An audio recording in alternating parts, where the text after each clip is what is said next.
Vítejte v Temezi.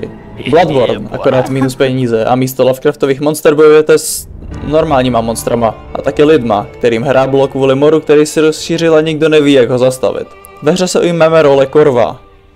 Ne tohohle Korva, který je tak trochu nadpřirozená bytost, trpící výpadkem paměti, a tak musíme jeho vzpomínky obnovit pomocí procházení bolestivých lokací. Hru dělalo asi 7 lidí, Mortal Shell, které jsme probíjeli minule, dělalo 15 lidí, proto berte veškeré narážky na obě hry s rezervou.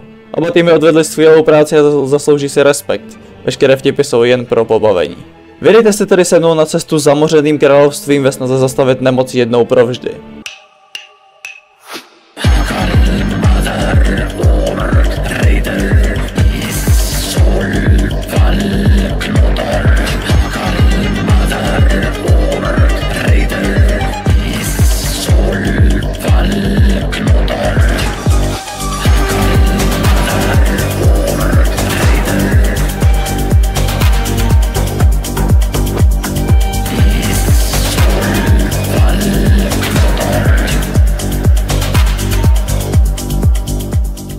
Takže, objevila se nová nemoc. Všichni si mysleli, že to v pohodě zvládnou, ale nezvládli. A teď jsou ze všech monster a vaším úkolem je město vyléčit. Pak už se ocitnete na ulici, kde potkáte pár místních obyvatel, které efektivně vyléčíte svým mečem. Pokud nepříteli uberete všechny bílé životy, tak neumře. Pokud mu pak uberete všechny zelené životy, tak ho musíte pořád ještě popravit, aby doopravdy umřel.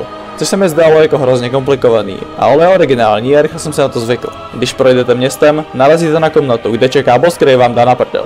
Tentokrát se neprobouzíte na ulici, to je příjemná změna. Paní dáma vám řekne, že jste ztratili paměť a musíme ji obnovit, abychom si vzpomněli, jak vylečit záhadnou nemoc. Jinak tenhle wannabe Hunter's Dream v sobě toho moc neskrývá, takže jdeme pryč. Vítejte v Sea of Thieves, teda Sea of Trees. Krom pár nepříjemných dřevorubců a jedovatých bradavic tu na vás nečeká nic tak hrozného, až dokud nenarazíte na tohohle vojáka s kopím, který je z nějakého důvodu ta nejhorší věc v celé hře. A to se tam vyskytuje asi 6krát a pokaždý mi dal nejvíc pokusů ze všech bossů, to prostě není fér. Ale zabít ho musíte, protože z něj dostanete klíč, který potřebujeme. O pár metrů dál narazíte na Hulka, který se vás pokusí zatlout do země. Vysvětlete mu, že nemáte zájem a jdeme dál. Do výtahu, na který nemusíme čekat, protože vás převeze nahoru black screenem. Příjemná změna. A nahoře? Vítej v našem cirkuse. Je čas, aby tvé představení skončilo a opona padla.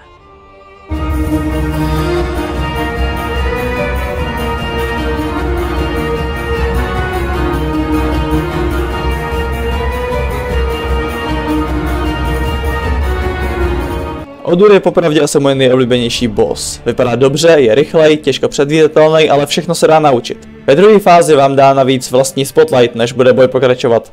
Ale to je tak jediná změna, co jsem pocítil, takže ho jednoduše zabijte a pak se jděte zamyslet nad tím, že jste mu zkazili představení. Po návratu jsem zjistil, že každá lokace má po prvním průchodu i pár subquestů, které jsou ale jen procházení té samé lokace a nic nového se neděje.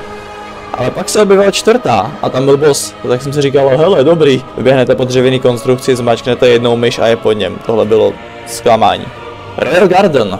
Krom asi 2 nových typů nepřátel tady toho moc nenajdete. A tady mi začal docházet hlavní problém téhle hry. A důvod, proč tohle video bude možná kratší a náročnější než předchozí 2.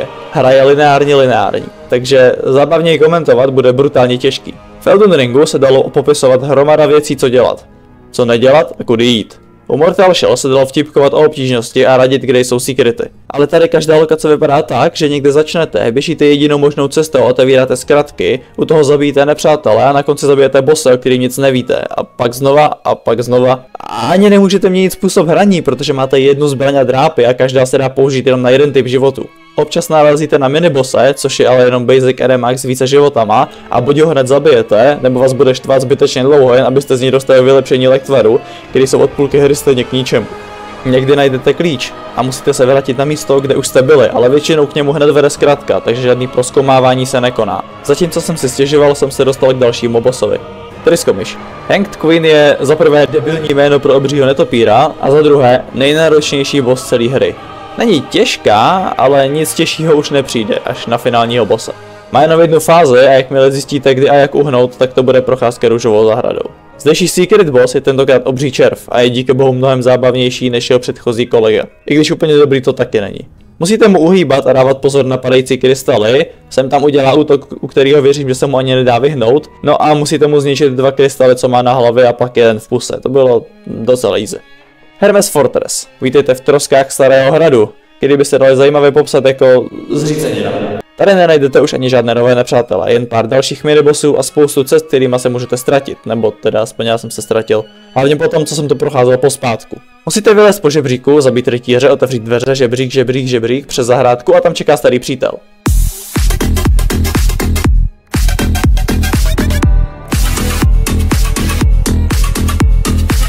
Tentokrát ale nepotřebujeme dostat na hubu kvůli příběhu a tak je souboj s ním o dost jednodušší. Krom toho, že má asi 2 komba, jeho jediná silná stránka je útok, kdy vás chytne, hodí na zem a švihne mečem, což vám efektivně sundá polovinu života. Ve druhé fázi se zase vůbec nic nemění a tak bude rychle po něm.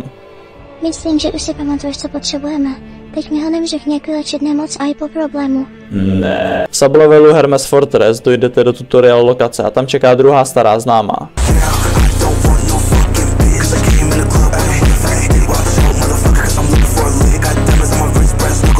Beru zpět, co jsem řekl o netopírkovi. Tohle je dosud nejnáročnější boss, co tahle hra nabídne mimo hlavního bosse. Urt sice pořád není výzva, asi tak od 3. pokusu, ale při troše nepozornosti a při tom, jak v téhle hře funguje léčení, vám může pořádně zatopit. Ale dávám mi plusový body za JoJo referenci na začátku druhé fáze. Jakmile se naučíte odhadnout její zběsilé píchání, její životy se roztečou jako zmrzlina, kdyby ji nikdy nikdo nechladil. Takže po poražení si řeknete, to nebylo těžký. Čas na finále a pak konečně řekneme dámě, jak vylečit nemoc. Ale teď ne, ještě nás čeká ten největší boj. Odehrává se v hlavě našeho hlavního hrdiny, ale není jako ty předchozí. Toto je osobní. Jak se to stalo? Co jsi vymyslel? Je jen jeden způsob, jak to zjistit. Uvěřil jsi tomu, co jsi viděl. Teď musíš uvěřit sám sobě. Postav se svému vnitřnímu konfliktu, Korve. Postav se mi. Corvus mě přesvědčil, že tu hru ještě perfektně neovládám. Dokázal mě zničit při prvních pár pokusech dost rychle. Ale je to fér, všechno co umím taky.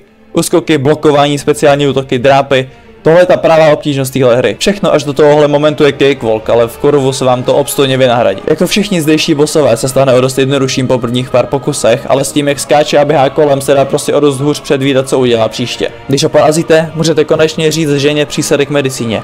To vám dá jeden z mnoha konců a když se vám nelíbí, můžete prostě říct, že to není pravda a porazit Corva znova a zvolit jiný přísady. Tohle by vás ve hře mělo udržet. Na závěr, tohle byla Thymesia. Indie Souls-like hra s hodně nedostatkama, který se ale dají přehlídnout, když vezmeme v potaz velikost developer týmu. Navíc některé prvky jsem v jiných hrách nikdy neviděl a rozhodně se nejedná o hru, za kterou by se měl někdo stydět.